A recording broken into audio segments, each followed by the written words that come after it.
जो इस कार्यक्रम से जुड़े जो लोग हैं वो इस कार्यक्रम स्थल पर मौजूद। और ये देखिए, प्रधानमंत्री उन तमाम 8 चीतों को, उनके क्रेट्स को अब ये खोल दिया गया। और ये देखिए, पहला चीता खुद फोटोग्राफी करते हुए। ये बहुत ज़्यादा ये महत्वपूर्ण पल। आप सोचिए, 70-75 साल हो गए हमारे देश में चीते विलुप्त हो गए थे, और उस विलुप्ति के बाद कई सालों तक बहुत विचार विमर्श के बाद कि आखिरकार फिर से हमारे जंगलों में कैसे चीतों की वापसी हो सके। ये देखिए, ये वही चीते, अब हमारे नामीबिया के ये चीते अब कूनो नेशनल पार्क में पहुंच चुके हैं। ये आसपास के वातावरण को देख रहे हैं, महसूस कर रहे हैं, क्योंकि एक बहुत ही अलग इन्हें एहसास हो रहा होगा नामीबिया के जंगलों से। अब ये सीधे भारत के जंगलों में कूनो नेशनल पार्क में अब ये पहुंच चुके हैं। प्रधानमंत्री इस बहुत ही महत्वपूर्ण क्षण का लुत्फ उठाते हुए और उन तस्वीरों को अपने कैमरे में कैद करते हुए, साथ में आपने देखा मध्य प्रदेश के मुख्यमंत्री शिवराज सिंह चौहान भी मौजूद थे। कुल 8 चीतों को हिंदुस्तान लाया गया है। जैसा कि हमने बताया कि इनमें 5 मादा चीता हैं और 3 नर चीता हैं। इन 8 चीतों को आपने देखा, प्रधानमंत्री ने विशेष जो क्रेट्स थे उन क्रेट्स को खोल दिया गया, और फिर वो सभी 8 चीते अब मुक्त हो चुके हैं। लेकिन ये अभी जंगलों में नहीं जाएंगे, ये एक बहुत ही खास एरिया बनाया गया है। उन्हीं खास एरिया में अभी ये 1 महीने तक रहेंगे, और उसके बाद फिर इनकी लगातार मॉनिटरिंग की जा रही है, मॉनिटरिंग की जाएगी। आप देख सकते हैं इन चीतों के जो गर्दन है उस पर एक कॉलर, जो GPS टैग है वो लगा हुआ है, ताकि इनकी मॉनिटरिंग की जा सके। और मैं उसी पर लौट भी रहा था कि सभी चीतों के गर्दन पर उनके नाम या फिर कोड के हिसाब से सैटेलाइट या फिर GPS VHF कॉलर्स लगा दिए गए हैं। और इसी नेशनल पार्क में जो हम आपको दिखा रहे हैं, ये कूनो राष्ट्रीय उद्यान, कूनो नेशनल पार्क, इसमें एक डेटा डाउनलोड फैसिलिटी सेंटर बनाई गई है। और इस इक्विपमेंट को, रेडियो टेलीमेट्री इक्विपमेंट को खरीदने और फैसिलिटी बनाने की सारी प्रक्रिया 4 से 6 महीने में पूरी कर ली जाती है। और ये जो आप देख रहे हैं इनके गर्दन में, इनको वहीं पे इन चीतों को लाने से पहले ही इनको नामीबिया पहुंचा दिया गया था, और फिर इन्हें ये तमाम जो कॉलर हैं RF ये कॉलर, इनको लगाकर ही इन्हें लाया गया है। रेडियो कॉलर है इन्हें, और इनकी ताकि इनकी जो ट्रैकिंग है, इनकी निगरानी वो हो सके रेडियो कॉलर के जरिए।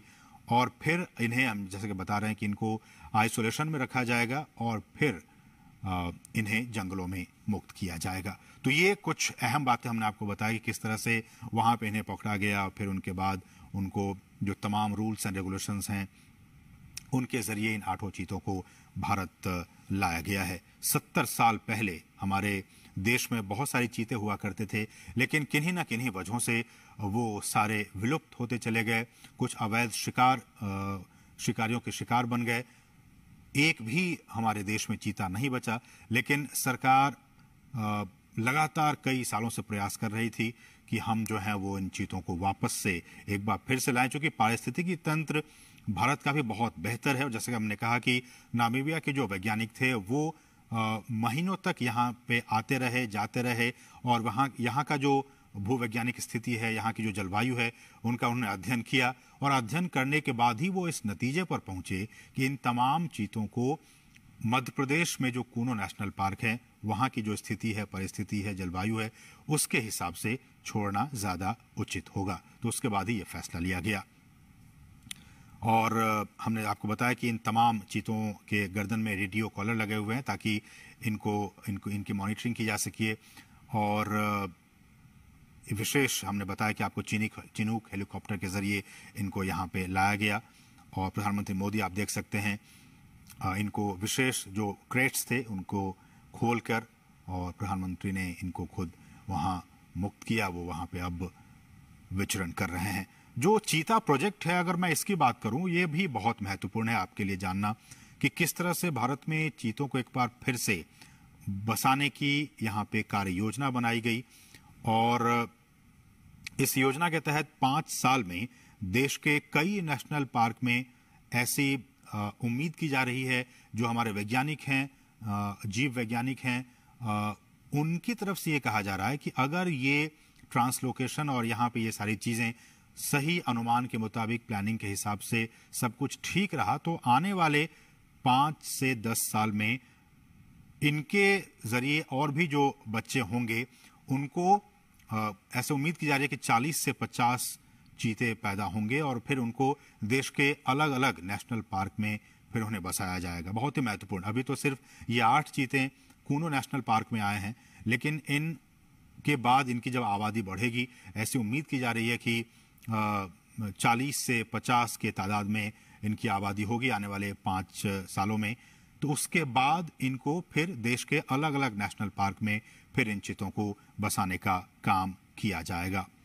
और इस कार्य योजना के जरिए, जैसा कि हम कह रहे हैं कि भारत एक बार फिर दुनिया के सबसे तेज रफ्तार वाले जानवर चीता का घर अब बनने जा रहा है। और भारत सरकार ने चीतों को फिर से देश के जंगलों में लाने का काम किया है, बहुत ही महत्वपूर्ण काम किया है। और प्रधानमंत्री, जैसा कि आप देख सकते हैं, कितने उत्साहित हैं, खुद कैमरे के जरिए उन तस्वीरों को कैद करने की कोशिश कर रहे हैं। प्रधानमंत्री खुद भी चीतों को देश में लाने और इसे बसाने में निजी, बिल्कुल पर्सनल लेवल पे निजी रुचि दिखा रहे थे।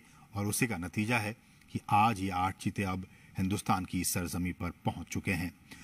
ये हम आपको बताएं, चीता आपने भी देखा होगा तमाम टेलीविजनों के जरिए, नेशनल ज्योग्राफिक पे, एनिमल प्लैनेट चैनल पे, कि किस तरह से ये जंगलों में रहता है। और ये एक मांसाहारी जानवर होता है। भारत से इसका लगभग 70-75 साल पहले खात्मा हो गया था। और कहा जाता है कि अवैध शिकार जो रहा वो एक बहुत अहम वजह रहा इनके एक्सटिंक्ट होने के, इनके विलुप्त होने के।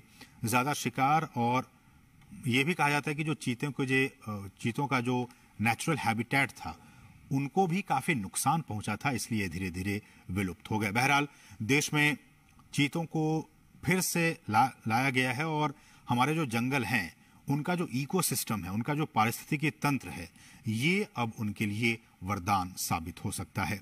जैसा कि हम सभी जानते हैं कि ये जो जानवर है, ये जो चीता है, वो खुले मैदानों में रहते हैं। उनका आवास मुख्य रूप से वहीं होता है जहां उनके लिए शिकार अच्छी खासी तादाद में मौजूद होते हैं। घास के मैदान हो, झाड़ियां हो, खुले जंगल हो, अर्ध शुष्क वातावरण और थोड़ा सा ज्यादा तापमान उनके लिए सही होता है। तो थोड़ा ज्यादा तापमान हो, हम जानते हैं कि मध्य प्रदेश का ये इलाका ज्यादा तापमान इनका रहता है यहाँ पे 12 महीने। इसलिए भी हमारे जो वैज्ञानिक हैं उन्होंने कहा कि ये काफी उचित होगा यहाँ पे इन्हें रखना।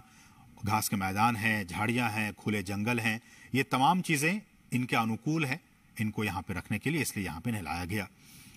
चीतों को बचाने के लिए उनके शिकार करने के आधार, उनको हमें बचाने की जरूरत है।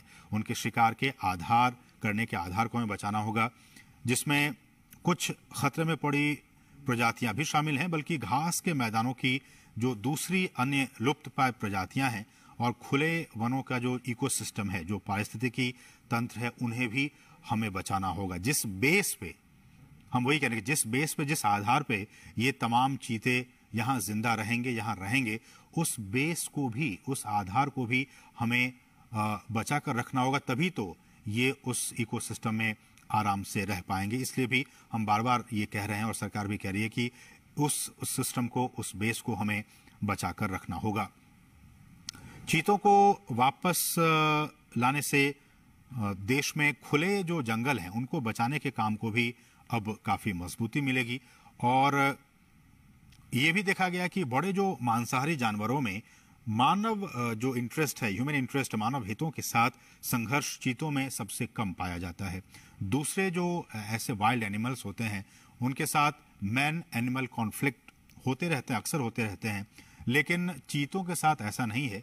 चीतों के साथ जो मैन एनिमल कॉन्फ्लिक्ट है वो बाकी जो ऐसे एनिमल्स हैं, वाइल्ड एनिमल्स हैं, उनके मुकाबले काफी कम ऑब्जर्व किया गया है, काफी कम देखा गया है। वो सामान्यतया मनुष्यों के लिए खतरा नहीं होते हैं और जो बड़े पशु हैं उन पे भी वो सामान्यतया हमला नहीं करते हैं। और wild life trust of India ने इसकी शुरुआत की थी कि किस तरह से इसको लाया जाए, और दुनिया भर के विशेषज्ञों, पर्यावरण, वन और जलवायु परिवर्तन मंत्रालय सहित भारत सरकार के कई अधिकारियों, राज्य सरकार के अधिकारियों ने इसके लिए कई दौर की बैठकें की। भारत सरकार के अधिकारी, मध्य प्रदेश सरकार के अधिकारी, वन विभाग के अधिकारी, नामीबिया से जुड़े अधिकारी, इन तमाम अधिकारियों की कई महीनों से लगातार बैठकें हो रही थी ताकि ये सारा जो काम है वो बहुत ही इजी वे में हो सके।